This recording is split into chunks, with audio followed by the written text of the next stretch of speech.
ওম নমো ভগবতে রামকৃষ্ণায়। আমাদের প্রত্যেককে যথাযথ সম্ভাষণ। আজকে আমরা এই নিবেদিতা পাঠচক্রের সহযোগিতায় আর সঙ্গে রামকৃষ্ণ মিশন দার্জিলিংয়ের এই যে আধ্যাত্মিক শিবিরের আয়োজন করা হয়েছে, এই আধ্যাত্মিক শিবিরটা কি? আমরা অনেকেই শিবিরের নাম শুনেছি, যারা যুব মহামণ্ডল করেছেন তারা জানেন শিবির কাকে বলে। কোথাও কোথাও 2 দিন থাকা বা 3 দিন থাকা। এখন আমাদের কিছু কিছু মিশন এরকম শুরুও হয়েছে, যুবকদের জন্য 1 সপ্তাহ করে ক্যাম্প বলে স্টুডেন্টদের জন্য। এখন এই আধ্যাত্মিক শিবির হচ্ছে এমন একটা শিবির থাকবে যেখানে আধ্যাত্মিকতার বাইরে আমরা কোনো কিছু ভাববো না। খুব কঠিন। আধ্যাত্মিক কোনটা? আমরা যদি এই শান্তি শান্তি শান্তি 3টে শান্তি বলা হয়, তাহলে একটা হচ্ছে দৈবিক, একটা চায় আধি দৈবিক, আধি ভৌতিক, আর একটা হচ্ছে আধ্যাত্মিক। এখানে দৈবিক বলতে আমরা যদি আমাদের বেদে বা উপনিষদে যে দেবতাদের কথা বলা হয় সেগুলো সব প্রাকৃতিক শক্তি। আমরা যারা বেদান্ত সার পড়েছেন, একটা পেজ আছে, প্রত্যেকটা আমাদের অঙ্গ এই কর্মেন্দ্রিয় জ্ঞানেন্দ্রিয় একটা দেবতার অধীনে আছে, সেটাও একটা আছে জায়গা। কিন্তু প্রাকৃতিক শক্তির যে দেবতা, প্রত্যেকটা শক্তি সেই দেবতা, সেটা হচ্ছে আধি দৈবিক। আধি ভৌতিক হচ্ছে এখানে ভূত। ভূত বলতে যত প্রাণী আছে, বিভিন্ন প্রাণীর কাছ থেকে যা কিছু আমরা পাই, কষ্ট পাই, সেগুলো সব আধি ভৌতিক। আর আমাকে কেন্দ্র করে, মানে আমার শরীর, মন, আমার আধ্যাত্মিক চেতনা যা কিছু আছে আমাকে কেন্দ্র করে, তা হচ্ছে আধ্যাত্মিক। এখন আমরা একটু আলাদা করে আধ্যাত্মিক বলি কী করে? তাহলে আমি বলতে কি বোঝায়? আমি বলতে আমার দেহটা আমি, আমার মনটা আমি, আমার ভাবনায় আমি, আরেকটু গভীরে গেলে আমাদের আত্মায় আমি। বলা হয় 4টি সত্তার মধ্যে সাধারণভাবে আমরা 3টে সত্তায় বিরাজ করি, একটি সত্তায় বিরাজ করতে পারি না।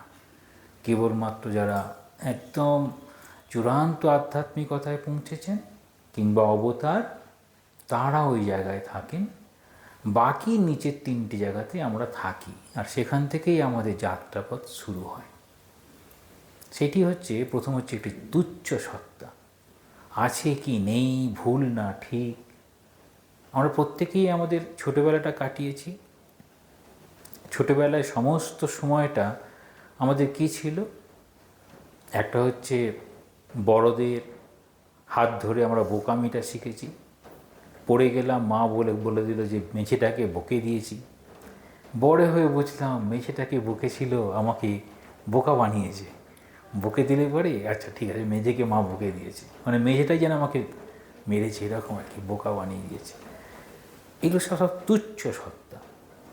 অর্থাৎ প্রথম থেকে আমরা তুচ্ছ সত্তাতে বড় হই। খেলনাগুলো নিয়ে আমাদের জগৎ ছিল, বড় হলাম, সেগুলো এখন তুচ্ছ হয়ে গেছে। আমরা যখন বড় হয়ে গেছি তখন খেলনার কোনো দাম নেই, তুচ্ছ সত্তা।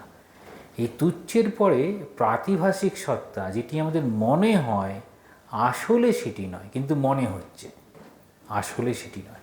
বেদান্তের উদাহরণে বলা হয়, দড়ির মধ্যে সাপকে দেখছি, কিন্তু সাপের ঠিক ঠিক জ্ঞান হলো কিংবা দড়ির ঠিক ঠিক জ্ঞান হলে তখন সেটিকে, দড়িটাকে সাপ বলে মনে করব না। ঠিক একই রকম মরীচিকা জল মনে হচ্ছে, কিন্তু ঠিক ঠিক যখন জ্ঞান হলো তখন সেই জ্ঞানটাই মনে হবে না, এটি জল নয়। তাহলে সেই প্রাতিভাসিক সত্তার থেকে আমরা আসছি জাগতিক সত্তা বা ব্যবহারিক সত্তা, যে সত্তা দিয়ে আমরা কাজ করি। মানে দড়ি হলে বাঁধার কাজে লাগবে, সাপ হলে কি বাঁধতে পারবো না? আমরা পারবো না। সাপ হলে বাঁধতে পারে, কে বাঁধতে পারে জানেন? সেটা হচ্ছে ভগবান শিবের নাম শুনেছেন?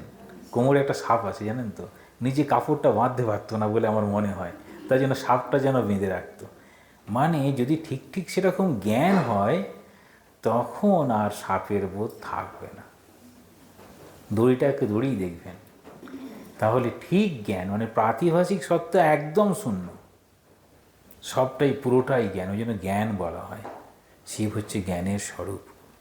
তাহলে ঠিক ঠিক জ্ঞান, হ্যাঁ, বলা খুব বোঝা খুব মুশকিল। এইবার বলছি কোনটা? ব্যবহারিক সত্তা। এই ব্যবহারিক সত্তায় যা কিছু আমরা দেখছি, যে এখন আমরা এই আধ্যাত্মিক শিবিরে এসেছি, ব্যবহারিক সত্তাতে আমরা আধ্যাত্মিক শিবিরটাকে দেখব। যখনই দেখব তখন দেখতে পাবো আমাদের এই অধ্যাত্ম চেতনাতে আমার পথটা আমাকেই বয়ে নিয়ে যেতে হবে, আমার জীবনটা আমাকেই নিয়ে যেতে হবে। আমরা প্রত্যেকেই একা একা এসেছি, তো আবার একা একাই ফিরে যাব।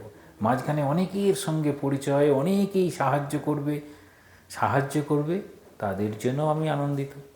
যারা সাহায্য করবে না তাদের জন্য আনন্দিত। বলছে প্রত্যেকেই শিক্ষা দেয়।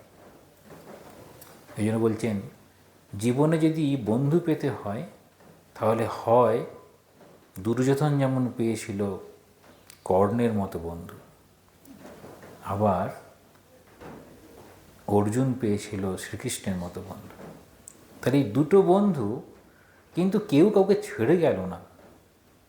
হ্যাঁ, কর্ণের খুব মহৎ গুণগুলো ছিল, বন্ধুর চয়েসটা একটু গোলমাল হয়ে গেছে, কিন্তু যাই হোক, কিন্তু বন্ধু সে সবসময় থাকবে। বন্ধুর পথে যিনি সাহায্য করেন তিনি হচ্ছেন বন্ধু।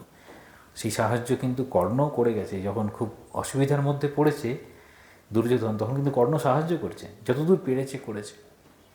ঠিক সেরকম এই আধ্যাত্মিক শিবিরে আমাদের বেশ কিছু সুবিধা থাকবে, বেশ কিছু অসুবিধা থাকবে। সেগুলোকে সঙ্গে নিয়ে আমাদের কোনটা পাওয়া হবে? এর প্রধান জায়গাটা হচ্ছে নির্জনতা। আধ্যাত্মিক শিবিরের প্রধান উদ্দেশ্য হচ্ছে নির্জনতা। নির্জন বলতে যেখানে কোনো জন নেই। আমরা তো এতজন আছি, একসঙ্গে বসে এতজন আছি, কিন্তু নির্জন বলছে কেন না? যে ভাবনায় জাগতিক পাওয়া থাকবে না, সেই ভাবনাটাই হচ্ছে নির্জন। আমরা নির্জন কেন চাইব? ঠাকুর বলছেন না, বনে মনে কোণে। তাই তো, মনের মধ্যে করো। আমার মনে যদি শুধু ঠাকুর থাকেন, শুধু যে ঈশ্বর থাকেন, তখন কি অন্য কেউ থাকবে? না, কেউ থাকবে না। তাহলে যদি আমি আমার মনে যদি ঠাকুরের আসার মতো যদি জায়গা না দিই, তিনি তো ভক্ত হৃদয়ে থাকেন, বলছেন না আমি ভক্ত হৃদয়ে থাকি, কিন্তু আমাদের হৃদয়টাকে জায়গাতে আসন দিতে হবে। তখন তিনি আসবেন কোথায়? সেই আসন দেওয়ার জন্য একটা পরিবেশ, যে প্রাকৃতিকভাবে একটা নির্জনতা হতে পারে, ভাবনার মধ্যে দিয়ে আমরা নির্জনতা করতে পারি, বা এমন কিছু মানুষ আছে যাদের ভাবনাতেও তারা সঙ্গে আছে, তাদের ভাবনাতেও কি আছে না, ঈশ্বর আছে। তাহলে কথা বললে ঈশ্বরীয় প্রসঙ্গ ছাড়া কথা হচ্ছে না, তাহলে সেখানে অন্য বিষয় ঢুকছে না। বলছে জাগতিক বিষয়গুলো আমাকে জগতের দিকে নিয়ে যাবে, আর ঠাকুরের ভাবনাটা ঠাকুরের দিকে নিয়ে যাবে। ঠাকুরের এটা কে করেছেন? কে? শ্রীরামকৃষ্ণ নিজে করেছেন। যখনই শুনছেন কেউ ঠাকুরকে ভালোবাসে, সে যে মতের যে পথেরই হোক, ঠাকুর তার সঙ্গে যাচ্ছেন, গিয়ে কথা বলছেন, তখন সবাই কি বলছেন না, ঠাকুর ঈশ্বরীয় প্রসঙ্গ করতে এসেছেন, কোন অন্য প্রসঙ্গ করতে এসেছেন না। এই নির্জনবাসের সুবিধা হচ্ছে যে অবস্থানে আমার ঈশ্বরীয় ভাবটি আসবে খুব সহজেই। তাহলে এই আধ্যাত্মিক এই শিবিরের প্রধান বৈশিষ্ট্য কী হবে? প্রধান বৈশিষ্ট্য আমাদের আকর্ষণের বিষয়বস্তু ঈশ্বর। সেই ভাবনাটার জন্য আপনারা অনেকেই প্র্যাকটিস করেছেন, গান যারা করবেন, যারা একটু বলার চেষ্টা করছেন, তারাও অনেক পড়াশোনা করছেন। তাহলে কি শুধু আজকের দিনে আপনাদের এই আধ্যাত্মিক শিবির শুরু হলো? না, যেদিন থেকে আপনারা লিস্ট পেয়ে গেছেন, দেখুন না ওখানে গিয়ে গান করতে হবে, চলে এসো একবার ঠাকুরের নাম করতে হবে, হয়েছে। তাহলে বলছে কোনো কিছুকে উপলক্ষ করে যদি আমরা এটা করতে পারি, তাহলে আমাদের ঠিক। বলছে না করলেও তো হতো না। আমাদের কিন্তু সমস্ত অনুষ্ঠান, যা অনুষ্ঠান আছে, সমস্ত অনুষ্ঠানে এইভাবেই মানসিকভাবে প্রস্তুত করে দেওয়া হয়। আপনারা দেখেছেন, যদি কারোর বিয়ের প্রসঙ্গ আসে, তাহলে প্রথমে ছেলে দেখা হবে বা মেয়ে দেখা হবে, শুরু হলো, তার মনের মধ্যে প্রবেশ করিয়ে দেওয়া হলো যে এরপরে তার পরিণয় ঘটবে। মনের দিক থেকে উভয় পক্ষকে তৈরি করে দেওয়া হলো। উভয় পরিবারের মধ্যে সুসম্পর্ক বজায় রাখতে হবে। ভাবের যদি অমিল হয়, তাহলে সেখানে না সম্পর্ক হওয়াই ভালো, সবাই বলবে, তাই তো। তাহলে সেখানে শুরু হলো। যার এরকম উপনয়ন হবে, তার উপনয়নের জন্য কে ভিক্ষামা হবে, কে পূজা করবে, কোন ঘরে থাকবে, কোনখানে 3 দিন থাকলে পরে কারোর সঙ্গে কথা হবে না, সব পরিবেশ তৈরি হচ্ছে। একই রকমভাবে দেখি শুধু আমাদের ক্ষেত্রে না, একটা বীজ থেকে যখন গাছ হতে চাইবে তখন বীজটাকে অঙ্কুরোদ্গম হতে হয়, সেটি তার জন্য সব থেকে কঠিন। জলে ভিজে থাকবে, ঠিক পরিবেশ না হলে অঙ্কুরোদ্গমই হলো না, তাহলে কি আর চারা কাজ সম্ভব?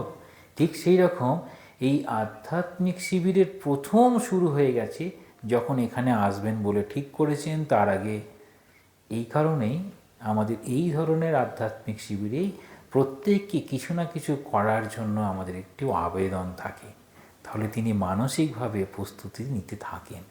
আর এখানে আসার পরে তখন সেটি করতে পারেন। তখন বলো না, সবাই আমরা একইভাবে এসেছি। নইলে যে কোনো অনুষ্ঠানে যাবেন, নিজেদের মধ্যে শুধু পারিবারিক চিন্তাই চলে আসবে, পারিবারিক কথাগুলোই বেশি চলে আসবে, কারণ আসার জন্য মনটা তৈরি হয়নি। তাহলে এই শিবিরের মনটা আপনারা আগে থেকে তৈরি করেছেন। এখানে যেটুকু থাকা হবে সেটিতে নির্জন বাস যদি থাকে, তাহলে সেখানে কি হবে? সেখানে হৃদয়ে তখন ভগবান এসে বসতে পারবেন। তাহলে ভগবান এসে বসার জন্য আমাদের কি কি করতে হবে? প্রথম হচ্ছে অসুয়া দোষ, মানে অন্যের ভুল দেখা। মা বলছেন না, দোষ দেখবে নিজের যদি শান্তি পেতে চাও। যদি শান্তি কখন পাবো আমরা? শান্তি মায়ের কথোপকথনে আছে, দেখবেন খুব সুন্দর বলছেন, এরা সব বলে কখনো শান্তি পেল না। মা বলছেন, আমি কি অন্য গ্রহের মানুষ? অশান্তি কি আমি তো বুঝলাম না। কেন না? মায়ের হৃদয়ে সবসময় ঠাকুর আছেন, ঈশ্বর আছেন। তাহলে আসন যদি হৃদয়ে পাতাই থাকে ঈশ্বরের জন্য, তাহলে সে মন অশান্ত হবে কি করে? তাহলে আমরা যতক্ষণ ভাববো ঈশ্বরের কথা, ততক্ষণই ঈশ্বর সান্নিধ্য। দেখবেন যখন আমাদের সুখ দুঃখ সব অনুষ্ঠানগুলো ভগবানকে নিয়ে, দেখবেন সুখের অনুষ্ঠান ভগবানকে নিয়ে, দুঃখের অনুষ্ঠান ভগবানকে নিয়ে, এমনকি গৃহপ্রবেশের অনুষ্ঠানও ভগবানকে নিয়ে। তাহলে এমন কিছু নেই, আমাদের এমনই ভাবধারা, ভারতবর্ষের ভাবধারা, সেই ভাবধারাতে ঈশ্বর কেন্দ্রিক জীবন, আপনি তার বাইরে যেতে পারবেন না। তাহলে সেই ঈশ্বর কেন্দ্রিক জীবনে শুধু কেবলমাত্র অনুষ্ঠান থাকবে না, অনুষ্ঠানের ভাবটা গ্রহণ থাকবে। অনুষ্ঠানের ভাবটাকে গ্রহণ করতে গেলে তাহলে আপনাকে ওই নির্জনতা অনুভব করতে হবে মনের মধ্যে, হৃদয়ের মধ্যে। তার জন্য যেন একটু আসন থাকে যেখানে তিনি এসে বসতে পারেন। তাহলে আমরা চেষ্টা করব এই আজকে এবং আগামীকাল এমনভাবে জীবনটাকে এই সময়টুকু মনে রাখবো, পরবর্তীতে আবার এই সময়ের কথা যখন স্মরণে আসবে তখন মনে হবে আমি ওই সময় এটা করেছিলাম, এটা এইরকম করেছিলাম। এগুলিকে বলা হয় লীলা চিন্তন।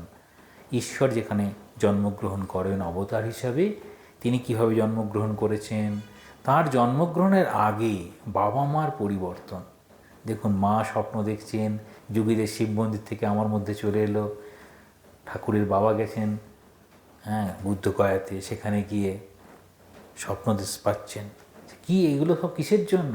না প্রিপারেশন করে দিচ্ছেন যে তোমার বাড়িতে আমি আসবো, তোমরা আগে রেডি হয়ে যাও, তবে তোমার বাড়িতে আমি আসবো। ঠিক সেই রকম আমাদের মধ্যে যখন আসবেন তিনি আমাদেরকে তৈরি করে দেবেন।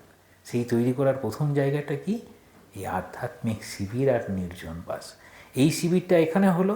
এটা যদি বাড়িতে করতে চান, বাড়িতে একটু অসুবিধা হয়, অন্তত যেখানে ঠাকুর ঘরটা আছে সেখানটা যখন পৌঁছাবেন তখন যেন এই ভাবটা চলে আসে। তাহলে ঠাকুর চলে আসবেন আর আমাদের মনটাকে শান্ত করে দেবেন। আমরা এই কদিন সব কিছুর সঙ্গে নিজের মনটাকে ধরে রাখার চেষ্টা করব, যাতে এই সময়টা আমরা ঠিক ঠিক কাজে লাগাতে পারি। ওম শান্তি শান্তি শান্তি। হরি ওম তৎসৎ। শ্রীরামকৃষ্ণার্পণমস্তু। আমরা অল্প একটু জপ ধ্যান